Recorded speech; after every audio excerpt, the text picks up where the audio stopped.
So I drove out to Worcester probably around midnight, and I really wanted to set my focus on shooting some storefronts, old vintage storefronts. And the first of which was Georgia's Coney Island, which is a landmark for the town of Worcester.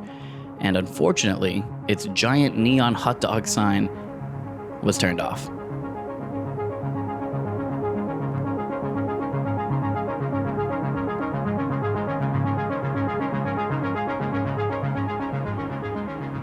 Instead of going, you know what, I'll come back. I'll do this again. I'm like, screw it. I'm going to find a composition here.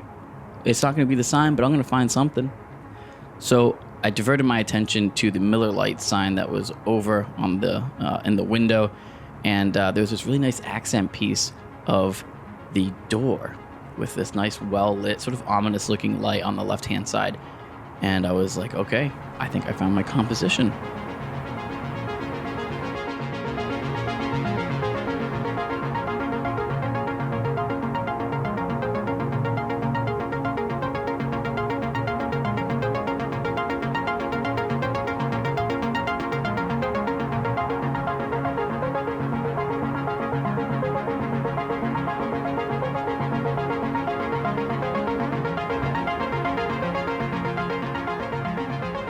I love the accent of the door over on the left with that light coming in. I love the colors on that sort of sheet metal that's covering the old storefront, the orange and that sort of aquamarine. I like that you can see right into the building, but I don't like some of those old chip boxes that are just hanging out on the countertop. I wish it was a little clearer. You could see all the beer taps and all the chips and all the other things that they have on display in the background. That would have been a little bit more interesting, but ultimately, this image turned out pretty good.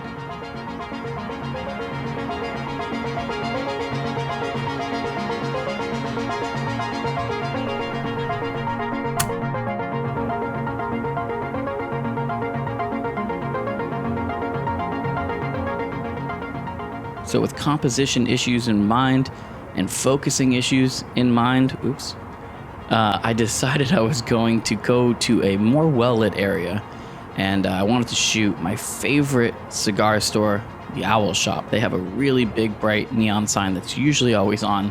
Their storefront lights are usually always on, and when I got there, everything checked out, thankfully. This actually, I think, was probably my second favorite composition, but in terms of the way it looks, I think it's probably more visually pleasing to a wider audience than that George's image. I like the colors. I like the way that the colors in this image kind of float off onto the awning next to it, and you can see some of those details in the storefront and inside the store, and even on the store to the left of it, you can see some of those details, which is really, really cool. But you can see very clearly that I missed focus on this one, and it is what it is. That's part of the issue with shooting at night. It's really hard to find focus. I really wanted to make sure that the Owl Shop sign was in focus, and that was, but everything else was just kind of soft. And hey, that's the way she goes, boys.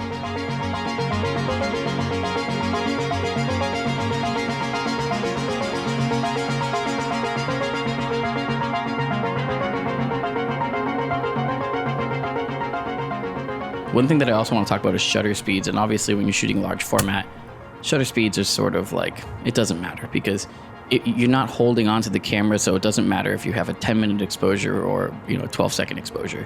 A lot of them were a little bit long, but there's exciting news because Cinestill announced a couple months ago on their Instagram story that they're coming out with a 800T for 4x5. So as of right now, it's still in the beta testing phases. I've reached out to Cinestill to see if I could be one of their beta testers, and haven't gotten anything back yet. But fingers crossed, they reach back out to me, and I can help spread the word of 800T on 4x5. All right, so I'm gonna wrap this video up. If you guys have ever shot large format at night, please let me know your experience, and if you have any sort of tips or tricks that makes the experience a little bit more enjoyable. But by no means did I not have a good time, because I certainly had a lot of fun shooting at night, sitting out on the summer streets of Worcester quietly. Just a dull roar of some ACs in the distance. It was just a really beautiful night, and I had a lot of fun, and I hope you guys enjoyed hanging out with me for a little while. But I'll see you guys in the next one.